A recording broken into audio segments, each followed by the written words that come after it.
Hello and welcome to episode 16 of our Tabletop Assault podcast. I'm your host David and we're joined today by Rob and Ross. Say hello, guys. Hello. Hold on. So today we are missing one of our members. Stuart is not with us today on the podcast, but you're joined by nearly a full house. And we're at episode 16. We want to talk kind of back onto the tabletop itself in this sort of episode. So the main topic is around the theme of terrain in the Warhammer 40k 9th edition, because we haven't actually spoken about it properly in any detail in any of our podcasts. We've spoken about randomness and a whole bunch of other stuff, but not terrain. And terrain, I think, is probably maybe a major shake-up to 9th edition, which is worth noting. So we're going to couple of wee things about how we feel the rules work for it, a couple of the key changes, anything we'd maybe like to see differently, and maybe things we want to bring back from old types of terrain, and that can even be from 8th edition itself. A couple of house rules for any of our podcast guys. If you do want to chat to us, put it in the chat box on the side. We'll try our best, obviously, to respond and get back to that as best we can, but keep it PC, guys. We're a friendly YouTube channel here. So, first and foremost, I've got something really quick to ask you all, and it's a simple yes or no. With the changes in 8th to 9th edition, Ross, Rob, do you actually like what the change was? Did you like the overhaul to terrain? Yes or no? Yes, very much so. Yeah. Yes. Good. Okay, excellent. I'm glad you didn't run into an explanation there, Ross, because that's going to come. It's going to come. You said yes or no? That's good. So I'm actually on the opposite side. I'm going to say no. And I'm glad then we've got a sort of difference of opinion to discuss today. Well, let's actually start by just taking a more personal approach on what it is. Pick out something from the new terrain rules that you like. Rob, let's start with yourself. If you can think of one thing, don't need to discuss it all, but just one thing in the new terrain rules that you like, and let us know your thoughts on why you like it. It's down to using runes, because in 40k we have got a lot of really nice scenery, and not really that much rules around it. So you can have a load of really nice runes that you buy and paint up, but they just did nothing on the table whatsoever. And now with each individual style of terrain has got its own set of rules, makes it so much better and more thematic, and you can. It just feels a lot more game-like than just, oh look, there's a beautifully beautifully painted piece of building that does not very much. So you're thinking the terrain now has a place, has a more important role to play in the game? Fair enough. Pretty much. Instead of just looking good, which a lot of it does, it's actually got a reason for being there on that particular type of terrain. Yeah, no, I can understand that. Ross, what about yourself? Anything that you maybe pick out that you quite like about the new changes to terrain? Well, similarly, to go off the same what Rob's saying, is that compared to 8th edition, it has more relevance again, which is good.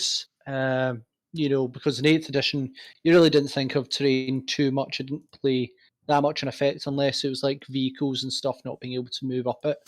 So it's a lot more thought out this time round. Is it a bit too complicated? It's hard to say. It's such a fine line, but it's relevant again, and I suppose I'm happy with that. Yeah, it's one thing I won't take away. When I said no, I don't like terrain, but I do have to agree with that. There is a relevancy, a part to play for terrain now. And I wonder if maybe 40k maybe adopted that from fantasy a little bit as an Age of Sigmar. Because I know they were probably the first to sort of bring terrain into the foreground and actually have a part to play. It's all down to having a reason for that piece of terrain and using it as it should be. It's what was needed because of there was so much terrain that just wasn't used for anything. It just looked pretty. It sat there, and that's it. There's nothing else to it. Okay. So. Well, I'll touch on one of my points as to why I'm going to the opposite side of the fence and no. And I guess it kind of piggybacks off of what you've kind of just said, even though I agree with you. So I'm kind of doubling back on myself a wee bit. I like that it's got a relevance and it has a place. But for me, I'm actually finding there's maybe too many rules. I'm having to quickly look up a terrain piece And this is my biggest gripe, is I'm looking up a terrain piece and then I have to say, right, it's got this many rules, and then I'm referring back to the universal terrain rule section to try and work out what those rules are and build a picture. And I guess that's maybe my unwillingness for change, because 8th edition was probably the simplest form of terrain we had, and we had it so easy. You just put a model on top of something and there you go.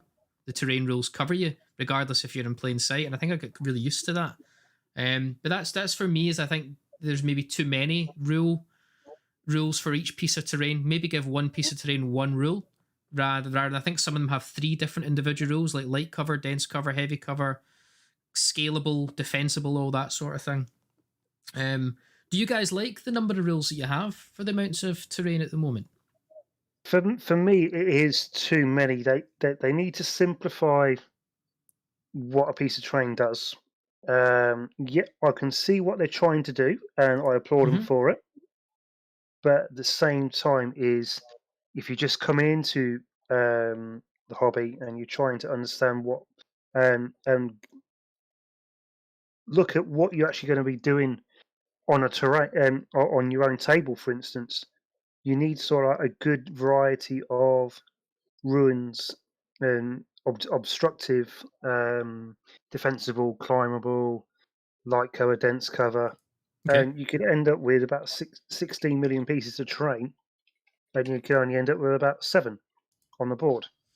Okay. So, yeah, it's good, but they do need to have a good look at it and just refine it. That's all it needs. It's just refinement. Just refinement. And that's maybe that's always quite common when an edition does such an overhaul like it has done with terrain. Usually they'll have this terrain rule set for this edition, and you'll see the similar rules move into the 10th edition with that refinement that you're referring to. I think 8th edition, it was something completely brand new and they scrapped it entirely. But I think they kind of scrapped it because there was a large amount of complaints. I can just put a model on a terrain piece and I instantly get full cover. Yep. It was quite manipulated.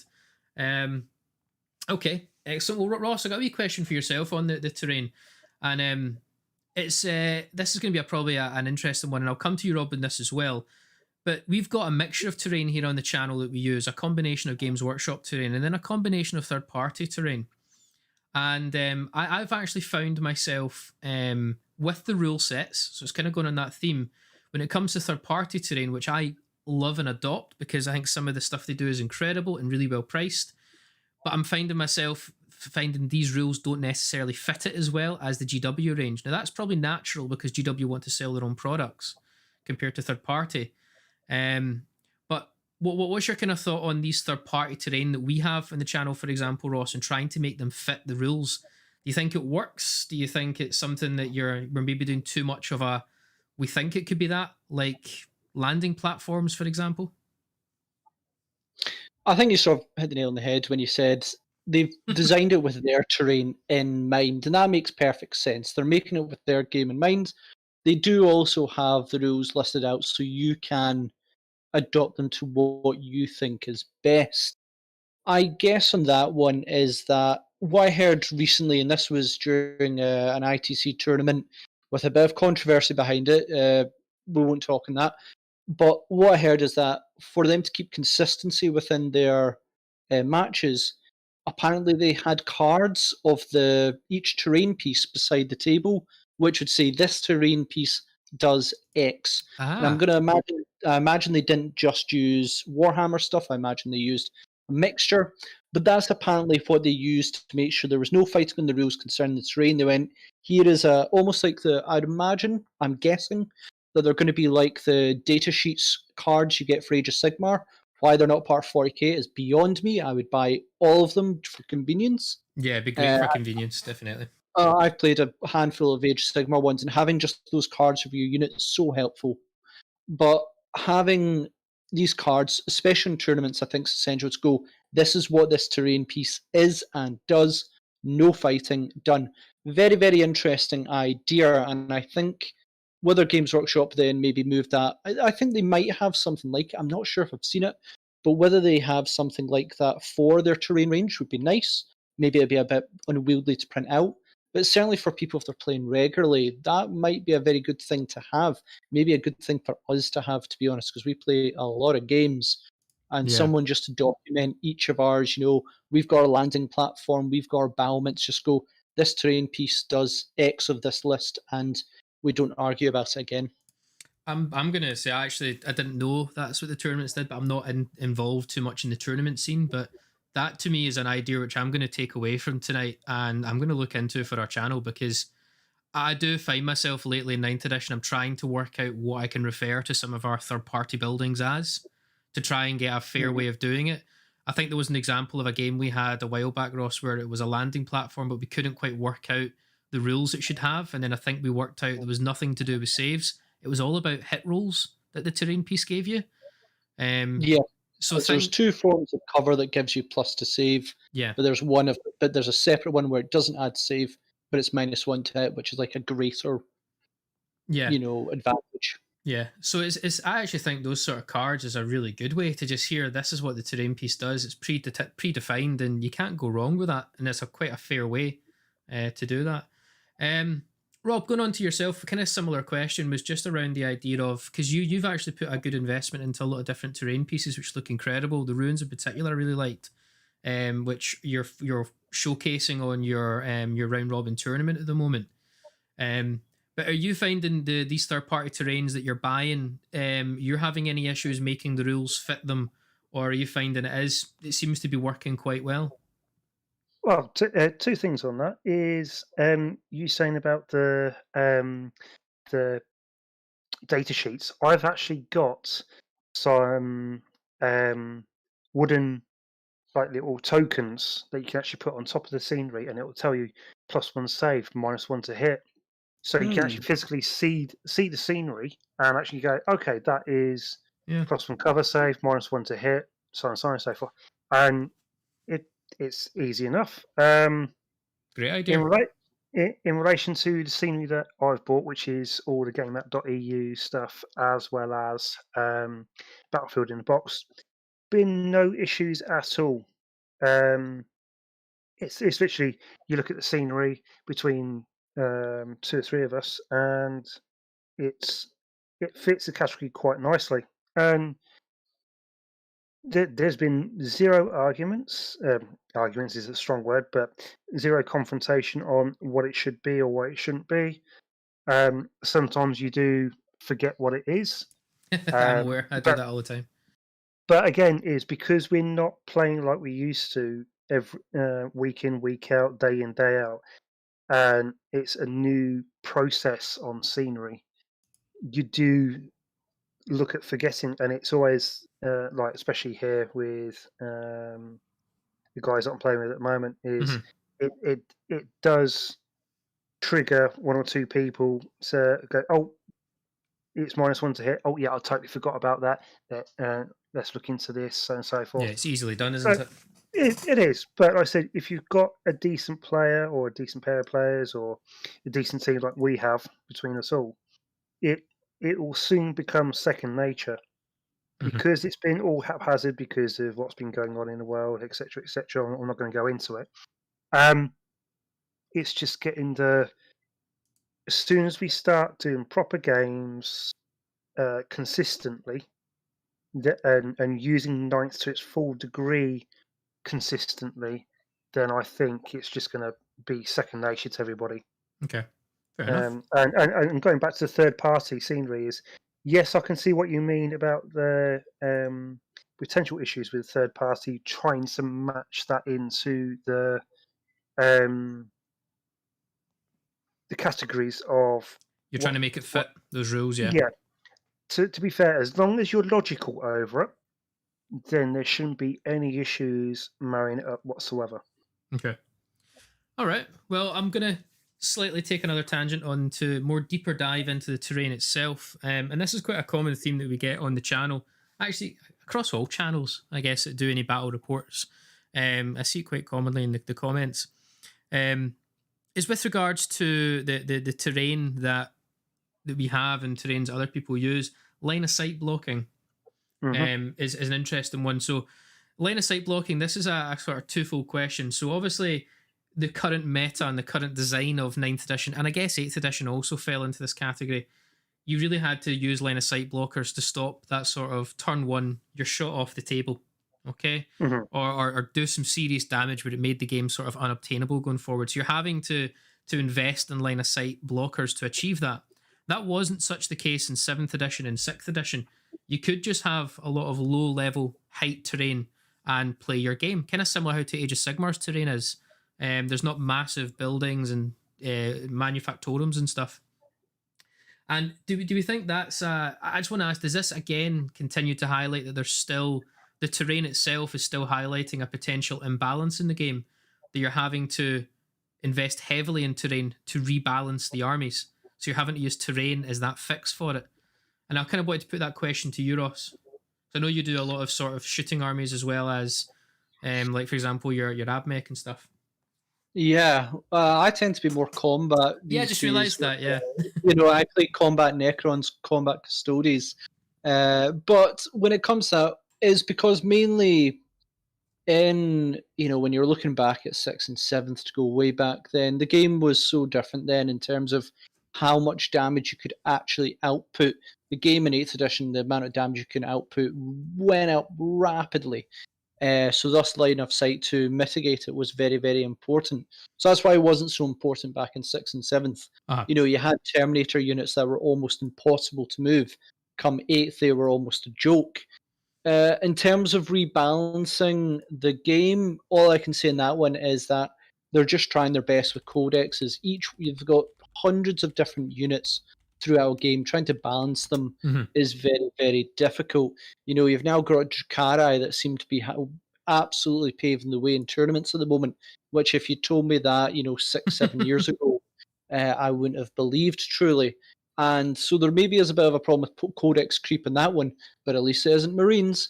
That's true. That's true. Yeah, that's true. And so when it comes to terrain, I suppose it depends on your favour. Do you like having terrain and not thinking about how it impacts the battle, or do you want it to impact the battle?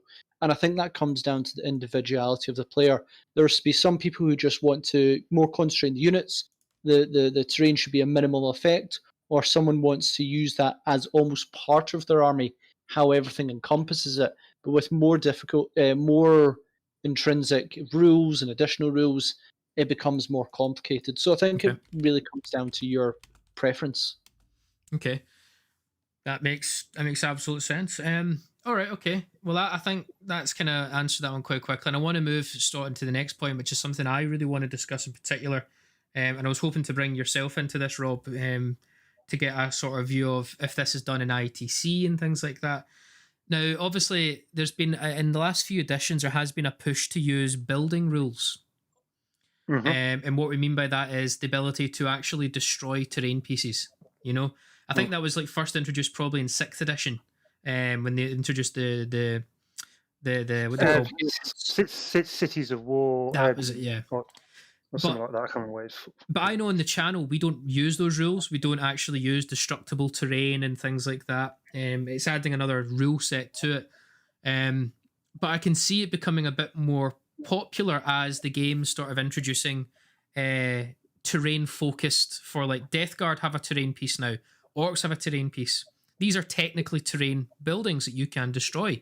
So I'm seeing it starting to get drip fed more and more into the 40k sort of DNA, and it's something that I think players are going to start to adopt, and I'm looking at how to maybe adopt it into part of our battle reports.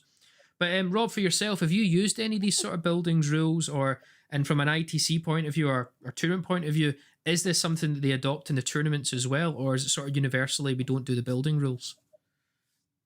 I don't really use any building rules as such, like blow things up.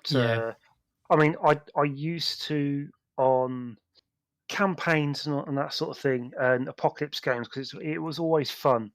I remember doing one for charity many moons ago. We had 110,000 points aside, and it was done over about 48 hours. We still didn't finish it, but I was going to say, finish that in 40 hours. That's incredible, but fair enough. and that was a solid 48 hours. That's not stopping for go to sleep. It was taking it in turns to do 8-hour shifts and all that lot. And playing the game for 48 hours straight, that was absolutely mental. But we raised about $5.5 grand for cancer research. It was great. And on that front, we had any type of scenery you could possibly think of. We had ships. We had Thunderhawk gunships itself. People were making ships. We're using Millennium Falcon in there as well as a transport ships, all sorts. And it was a terrain piece whereby you could use it as cover, but also you could blow it up and it would cause a mass explosion around everywhere. In the actual game itself, now, I don't think many people in the tournament form take scenery pieces unless it gives them a big bonus, because it's like Okay. the Death Guard sorry, for demons, the tree, etc. That start off with in a few tournaments. I saw 3 of those popping up, and to give boost for like move assault charge for plague bearers. So you see plague bearers on hammer on anvil, so end to end, and in doing a turn 1 charge. With like 3 units of 13, you're going, what the hell's going off here? Yeah. And you couldn't do anything about it. That was massive, absolutely massive. They've toned it down a hell of a lot, but at the same time, they look really, really good. Put it that way. Yeah. All the terrain pieces look fantastic, and they've Yeah. taken a lot of time and thought into what they should look like. Rules wise, on a social game, yeah, you use them and they'll look fantastic. Tournament wise, very, very rarely, unless Okay. it's absolutely uber fantastic. Yeah. That could bend your army, then not really. Just for Euros, because you're quite familiar with the Death Guard. Didn't Death Guard get a new terrain piece in their latest Codex update? Or was it their David, first it may terrain piece? shock you to believe that the majority of forces probably have one about now. Now, Drukhari and Elder all have their webway portals. I'm not sure Drukhari can truly use it. Adeptus Sororitas have their statue. Orcs have their mech thing. Necrons have their... Loads of them have Pillars. fortifications now. None of the armies I practically play, though, anymore. Bar, I think, Necrons and... Marines. Necrons have one? Yeah, I'm saying bar sort of Necrons. Yeah, Thousand Suns, yeah. I don't think have one, and Maybe Grey Knights don't Marines. have one. Chaos have one, which can be used, I believe, by all Chaos forces. Oh yeah, they've got a Stargate, don't they? Yeah, they've got Stargate. So there's actually a lot of them actually out there. The problem is they just haven't worked them truly out to be as good as you think. Well, Very smart players Yeah. have worked out ways to do it, but it's been one of those things that it really tests someone to make it work the best as possible. I think, Rob, you were going to say something there? Yeah, sorry, buddy. All I was going to say is they look fantastic, and the thought about it is great. Actual using them in the game competitively it just doesn't do anything, to be honest. So what we're kind of all, it sounds like round the table, we like the designs, we like, because again, I think all the terrain models that are released look beautiful, but it's a case, it's still not really, those unique army ones haven't found their place yet on the tabletop to make it a regular take. The terrain itself, which with the general rules they now have, is given actual all terrain a purpose. I think we've all agreed on that as well. But the reason I was to finish my question to you, Ross, it was more a case of when you recently got your Death Guard and you invested quite heavily into Death Guard and updating them from the old Death Guard we've had in the first channel. And when you looked at the terrain piece, did it ever entice you to buy it? If only for aesthetic purposes, would you ever get it for the actual army itself as a usable piece? So I can't entirely remember the rules. I believe that is actually a really good terrain piece. Right. Because I think if you've got a Death Guard unit within 6 inches of it, it's like a native -1 to it or something. I can't remember exactly. Which to most armies is great. I think it's only for infantry. Like, that usually sounds good. The problem is Death Guards do not have any long-range weaponry. Yeah, very true. On their infantry. Now, they can do quite a bit. Maybe if you put Blight Lord Terminators in there, that'd be fine, but Blight Lord Terminators should be moving up and bullying their way across the field. if Death Guards had, I mean, again, I can't remember the rule No, it's fine. behind that terrain piece exactly. I think any army other than Death Guard and maybe Thousand Suns, because they don't have ranged either, would really like that terrain piece for their long range stuff. They were like, bunk, sit that there, -1 to it, I think. Fantastic. Just Death Guard is not the army that really has the long range weaponry for their infantry. The majority of their infantry is quite short. Yeah. I wonder who was the first army that had a dedicated terrain piece. Was it Tau? Yes, on that boaty wall Yeah, thing. the tide wall and the Tide gun. wall. Because I know you had your Bastilles and stuff like that, and I think they were all generic terrain pieces that you could use. But I think Tau was probably unintentionally the first one to probably lead the way. Then they were quite ahead of their time then with that terrain piece. Now I think about it. Well, that's what Tau do. Yeah, true. Yeah, but I think most people just use it as a physical piece of terrain if they were using Tau and not actually use the rules for it. I mean, it was quite pricey as I remember. The As tide a- wall, I used Yeah. it once, and I think I wanted to bin it instantly. Yeah, so people use it as Yeah, an actual terrain piece on the table, but not use its rules, which is fair enough. The look of it, I'm not 100% sure on. yeah. At the same time, Okay. Fair enough. Well, we're almost to the end of our discussion piece on terrain. I just want to kind of finish off really on the final point, which was do we prefer, again, I said do you like the new edition, and you all said yes, and I said sort of no. So I'm assuming on one side of the table you two are going to advise you like the rule set and you like it refined and going forward. Is that fair to say? pretty much, As yeah. a sort of closing comment? Yeah.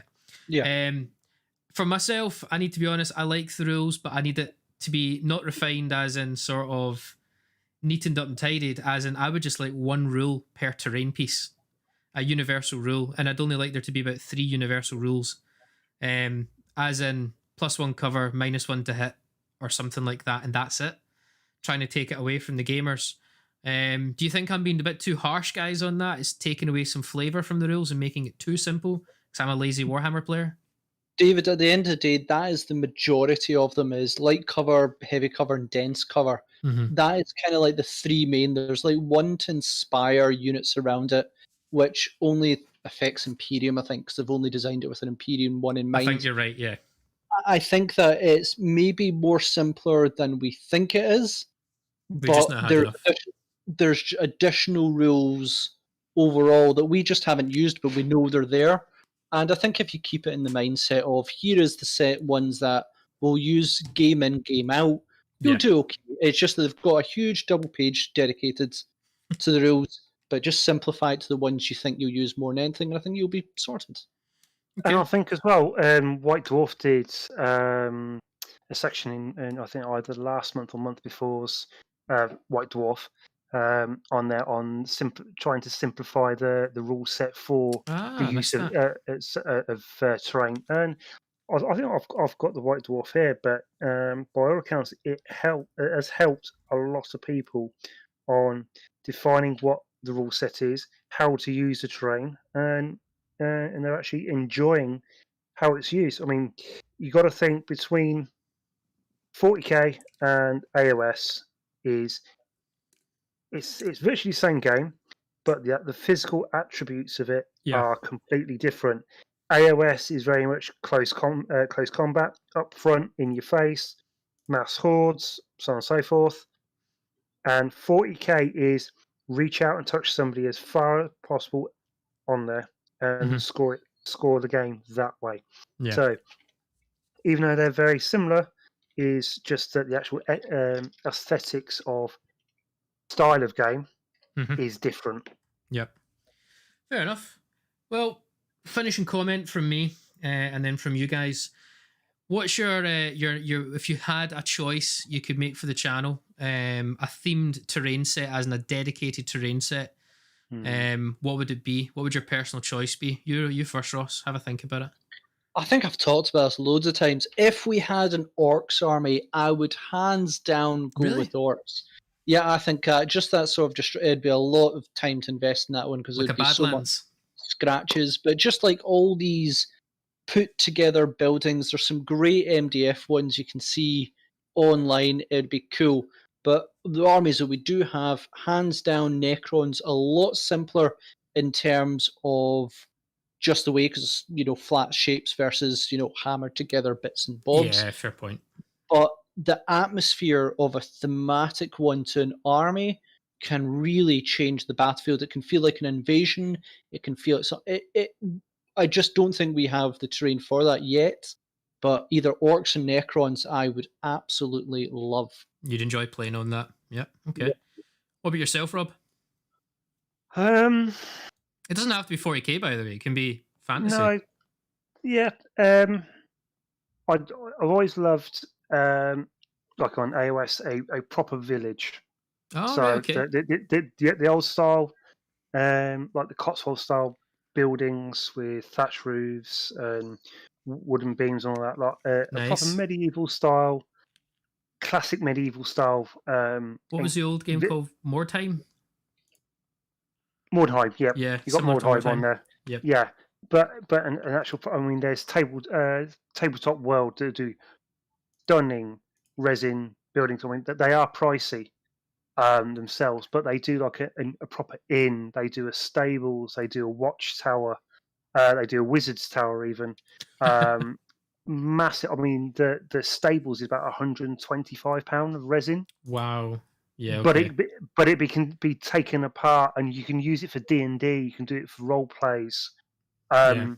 Every single detail you could possibly think of is in it, and they're absolutely stunning. They're the pinnacle of resin scenery, and it would be stunning to have it. But it'll cost you about £1,000 to do a table properly. Yeah. No, I can imagine. But I'm assuming the cast will be good as well. Oh, they're flawless. They really are. Well, for myself, it's actually strangely, it's none of them that have been suggested. I actually would really love to do, and I guess it's inspired off of another YouTube channel's campaign, which really got my passion for getting involved in YouTube for Warhammer, was Craft Worlds. Interesting. I loved the aesthetics of sort of Eldari platform webway-esque stuff. There was a campaign I watched on another channel, which was Craft Worlds versus Chaos, and every time they brought out the Craft World aesthetic terrain, it just looked so nice. The different steps and layers, the way all the platforms and levelings and all the gantries looked absolutely brilliant. And again, a lot of flat surfaces. Okay, there's a lot of more sharpened edges, which would be more difficult to highlight. But again, a lot of flat surfaces on there. So that'd be my take if I was allowed to make a selfish choice. It would be Craft Worlds. Yeah, I mean, there's not a lot of like Craft World scenery out there. That's true. I mean, there are a load of. Sorry, Mike. Just one of the cats is trying to climb a chair at the moment. Thor's being a special cat himself. That's all right. But I mean, you've got the Craft World trees that they did, from the from Kilting, the box sets that they were doing. Yes, I remember. Yep. Which I've got a few of them, and they are nice, but they just have nothing to it. Yeah. And also, you could use those for some Craft World scenery, no problem at all. But in relation to doing the Craft World scenery, it's difficult to try and pinpoint what you would do for it. Unless you're scratch building it with yourself with a great imagination, you're right. There's not much good third party. I don't think there's even really any GW other than the webway itself to make Craft Worlds work. But I digress. I will move on from that because I could talk about Craft Worlds for days, but we're not going to. Because I think every time I talk about Craft Worlds, it comes back to should they be updated or not. And that's probably a podcast in itself. So guys, moving on to some of the community updates. And I guess this was something I was actually talking with Ross off air before the podcast. And he kindly sent me the roadmap, which is what I want to kind of go through. Is obviously Warhammer Fest is coming up. So that's going to be an annual event. Obviously, I think it starts about 3rd of May, guys, for those who are going to be tuning in. Which is Monday. Yep. And it's basically a week long. I think it's 6 days worth of reveals.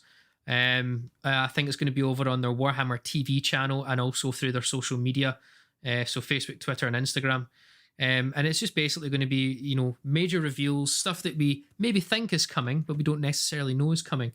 And I just wanted to kind of get some ideas about what we maybe think might be getting revealed on some of these topics. And again, it's something that we can purely speculate now. We don't have to get it right. We can just guess and have fun with it. I know, for example, when it comes to Warhammer 40k, I'm going to give a wild guess of what I think it's going to be. I know I'm wrong, but we're going to go with it. But the first David, day... you say you know you were wrong, but you called the Silent King, so... And I called Warhammer Old Worlds as well. So, you go wild, but things come true. Yeah, clip it. Right, so Monday the 3rd, that's going to be Day of Age of Sigmar. So they're going to kick off with Age of Sigmar reveals instead of 40k. But 40k is going to get a doubler later on in the week. But Age of Sigmar, guys, there's actually been a lot of talk and noise about Age of Sigmar lately. You've obviously seen a lot of the Direchasm stuff. Vampires are on the way. I'm going to just give my suggestion straight away. I think you're going to see a Vampires box set come out. Oh yeah, definitely. Can you call them Vampires now? Is that their name or? It's Soul. Well, colloquially, we can call them vampires. Yeah. Legally, Age of Sigmar is not calling them vampires, I'm sure, but we'll colloquially call them vampires. So yeah, Rob, you seem to think that too. What about you, Ross? 100%. I think for Age of Sigmar, it confused me a bit. There's two 40k ones, but because I think this summer is going to be speculating, tinfoil hat on, it's going to be an Age of Sigmar starter box set. It seems to be they do an Age of Sigmar one, a 40k one, they take a year off, and then they do an Age of Sigmar one again. Basically it's 3 years in addition. And I believe Age of Sigmar's on its third. It should be next year. Is it next year? I think it's going to be next year. Is it? Well, we'll see on that one. It could be then some serious updates for Warhammer 40k, which there is due some. If it is next year, then maybe we won't see a box set. But it could be Lizardmen as well, or whatever they're called. Croak. They saw the new Croak. What a fantastic model. They've done that Croak justice.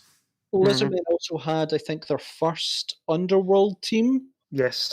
That came out as well. And really, Lizardmen as a whole haven't had anything really expanded on them at all in Age of Sigmar. So this may be the time to bring them in. There's also a huge amount of requests for Malekith, or whatever he's called now. People hope that's going to be a huge, huge new model. There is so much potential in terms of the model range with Age of Sigmar. I think we know the vampires are coming. We'll see that. And I think maybe Lizardmen, and maybe as a treat we might see the new Malekith, or I forget his name. Okay, fair enough. That one is a big speculation of hope, though, because I think that'd be amazing. Rob, do you want to add anything to your speculations for Monday's reveal? Anything else you think, or are you going to stick with vampires? I think that vampires is high up there. I mean, they're doing all these Mortal Realms books, which look really, really good. Very much like Vigilus and all of the ones for 40k. I can't. My mind has gone blank on what they're called now. I know you're referring to, yeah. Yeah. So they're doing that as a big campaign, which is really, really good.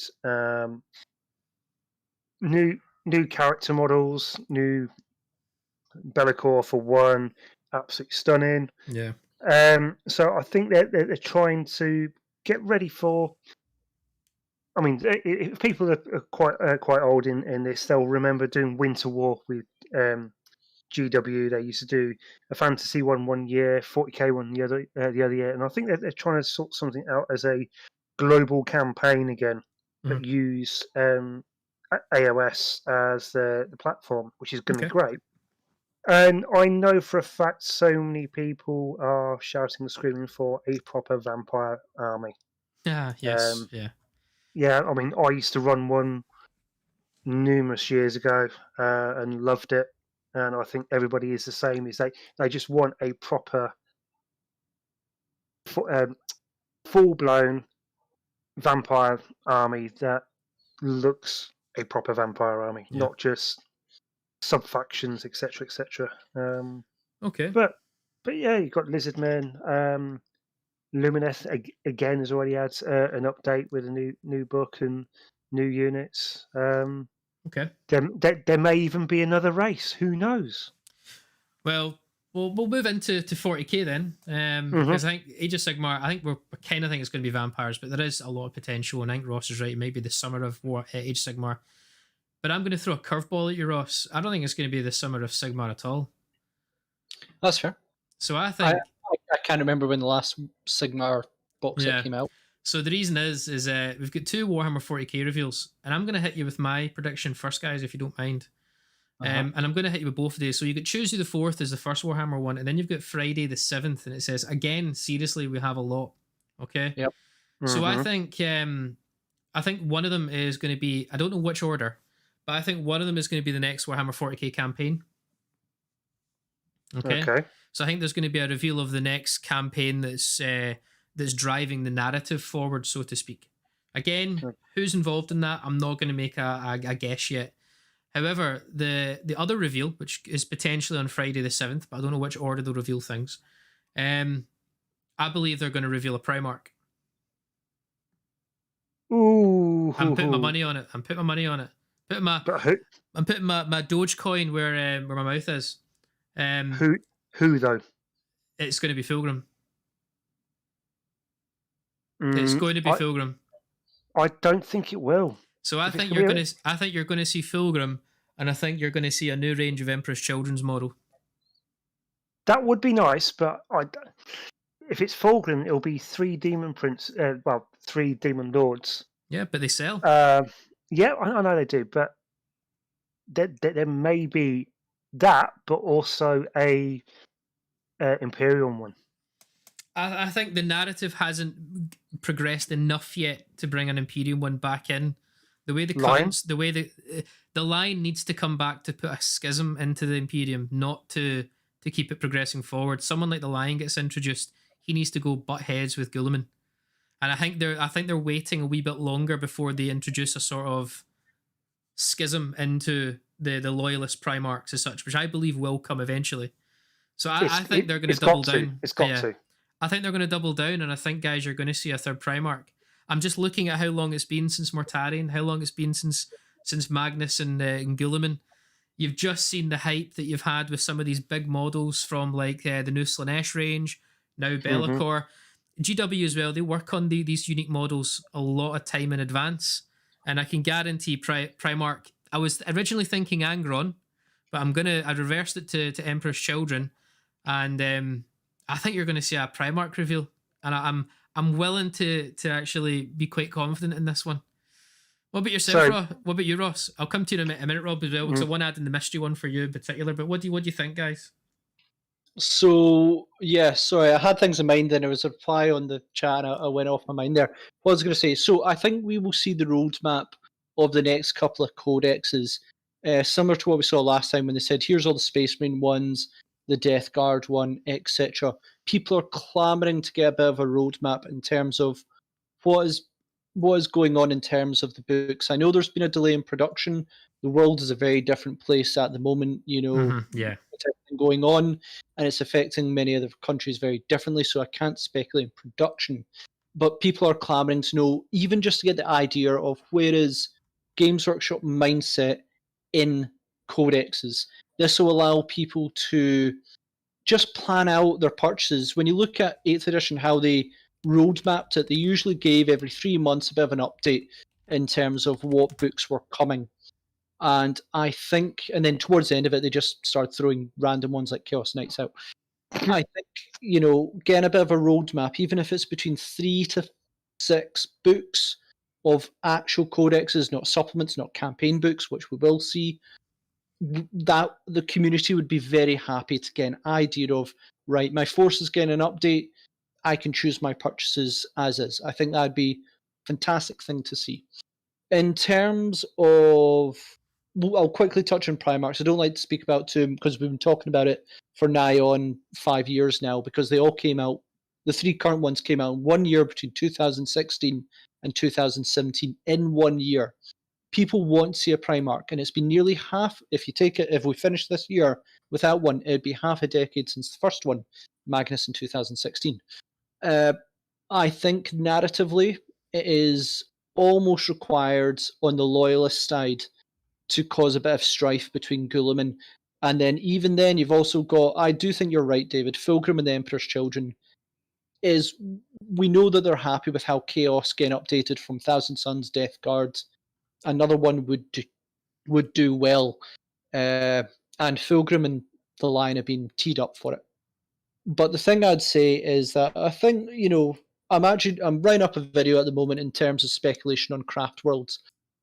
What Games Workshop have done, and this really starts with Adeptus Sororitas and then Necrons, is when they brought back Adeptus Sororitas, there was a huge influx of interest and buying of that force. It shows that if you put in their case, a whole new range of models, there is interest and people want to collect it because they're great models. I'm not happy with them that they then waited a year, brought out a new codex and a whole bunch of other models, but that's by the by. Then Necrons got a big update, a huge update, and there was a rejuvenated interest in them. I think that they see that the reason why they don't update armies is they think people might not buy the models twice. If I've already got these aspect warriors, I'm not going to buy the updated ones. But if you have this big gas update, people are interested because the models are glorious. The quality is so good. So I would speculate that we might, though it's a little bit too close to Necron still, but you never know, that we might see a force that is either new like Emperor's Children or one getting a huge update. And the clear contender for that is Craft Worlds. Clear contender. Okay. And I think they should just let their imagination run wild if they haven't. Well, they should have done that already. And I think there's so much potential for a very unique update for Craft Worlds. Maybe that's me. I don't play Craft Worlds, but I think the imagination quality of the models, get a huge avatar of Kane, it'll be the coolest thing. Okay, thank you. Rob, could you quickly summarise what you think about the 240k reveals? What do you want to speculate might be coming our way? Squats. No, sorry. Squats. Okay. I think that's a weird one. Well, there was an actual blurb hint of that, but I won't go into that too much. But there was a blurb hint of that. It's a tough one. I mean, there's never been proper Emperor's Children or World Eaters force. You could really class it. So, World Eaters, you had your Berserkers and that, and Khan, or as most people say, Khan. Yep. Or anything like that. Demonkin? Something like that, yeah. But in 40k itself,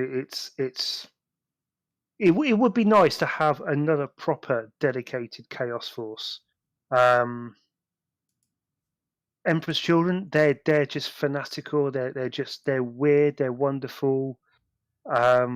Purple machines of loud noise makers, etc., etc. And it would do a massive boost to the Chaos list to have those in there. Because they just look. I mean, the Noise Marine model that they did as like a limited run was stunning, absolutely stunning. And if they could do a full force like that, painters would go nuts. Gamers would go nuts because they just look so good. If Fulgrim does drop, how will he look?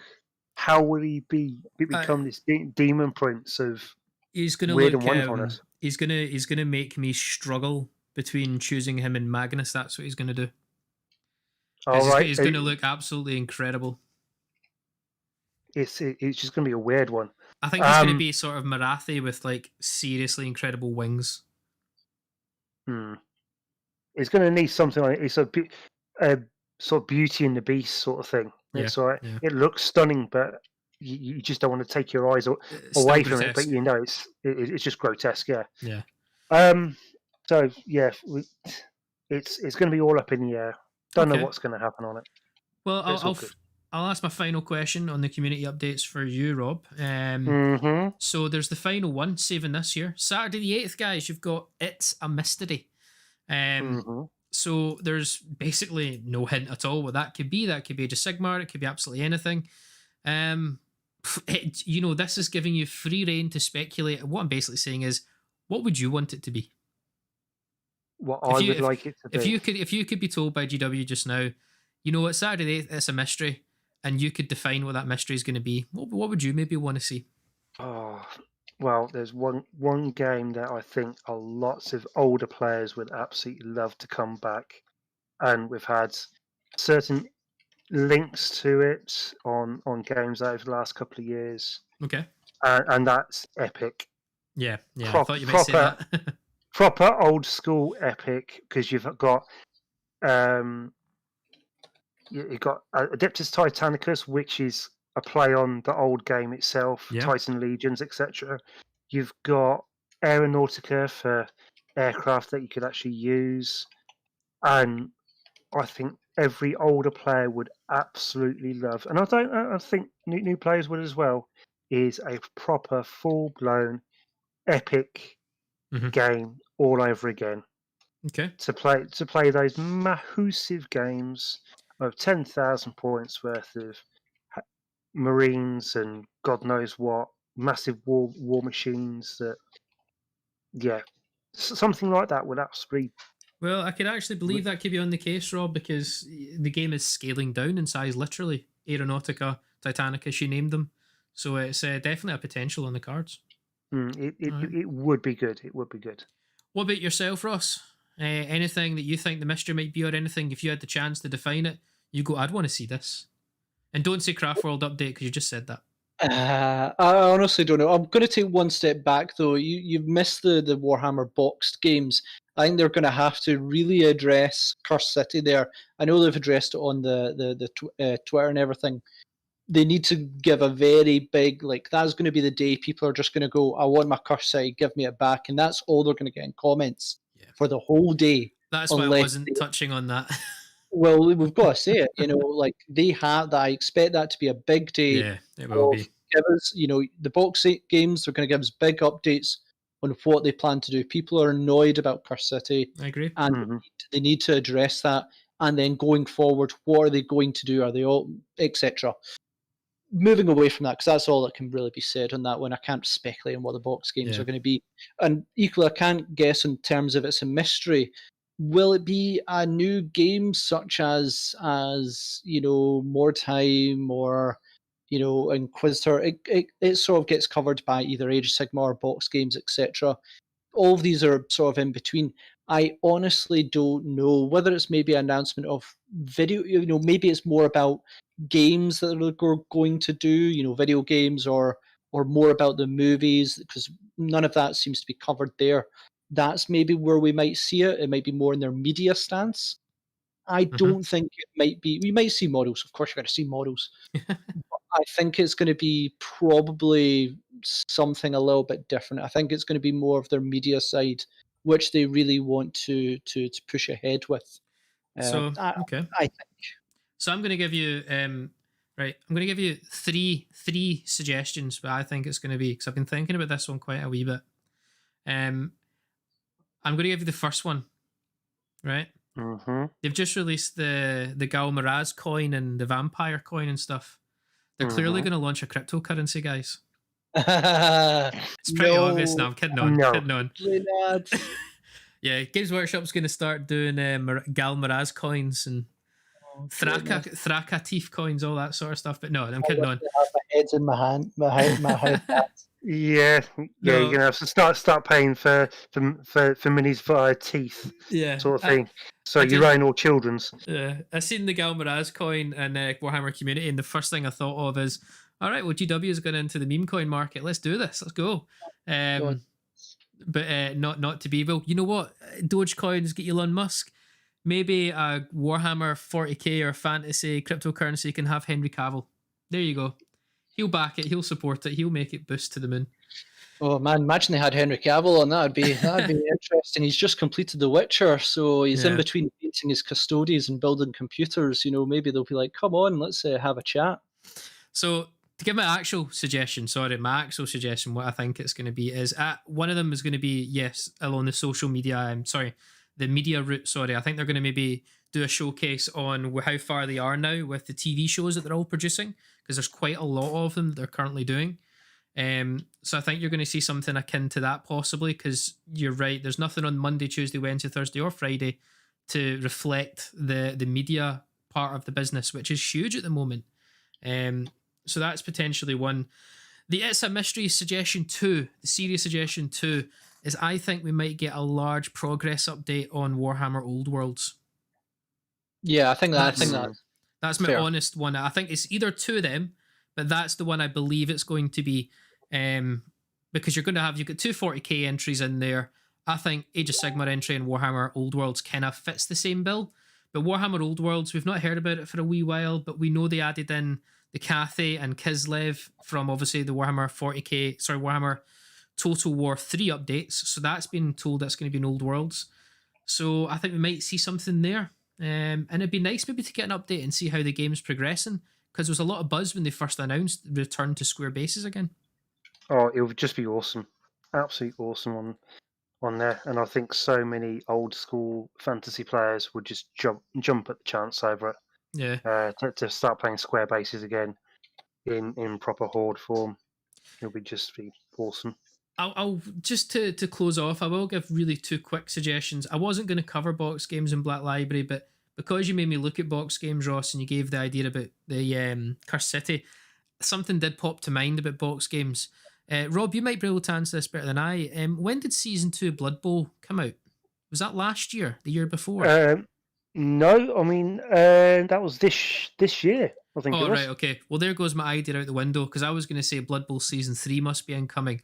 Nah, it's not going to come less than a year. No, I mean, on like PlayStation, all that, like, they've got a new update to I think Season 3 Blood Bowl on gaming consoles and that lot, but Season 2 came out this year. Okay, excellent, fair enough. Well, that blows that idea out the window. The Black Library is something I know Ross will probably be interested to hear. I think you're going to get a release or a continuation of the Eisenhorn and the Yellow King franchise. Mainly because that drawn an awful lot of buzz when the Yellow King was revealed in the books, and I'm not going to give a single spoiler who that is, because I know there's people who watch our channel that are reading the books at the moment, so there'll be no spoilers, but I know it generated a lot of social media buzz when the Yellow King was revealed, and I can imagine there's going to be a continuation of that story. I can't remember the writer who's involved with it, but that's obviously the Custode sort of stuff, Ross, which I think you'll be, if you're not reading up on it, I'd advise you go and look at. You'd enjoy it. I am not the biggest lore person in the world. Oh, right. Okay. Fair enough. Mind you, you're painting a lot at the moment. So you don't have as much time. That's a fair thing. Fair point.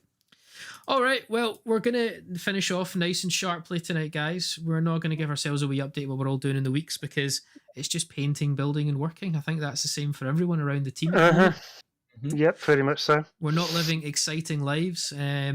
Although Speak I just for yourself.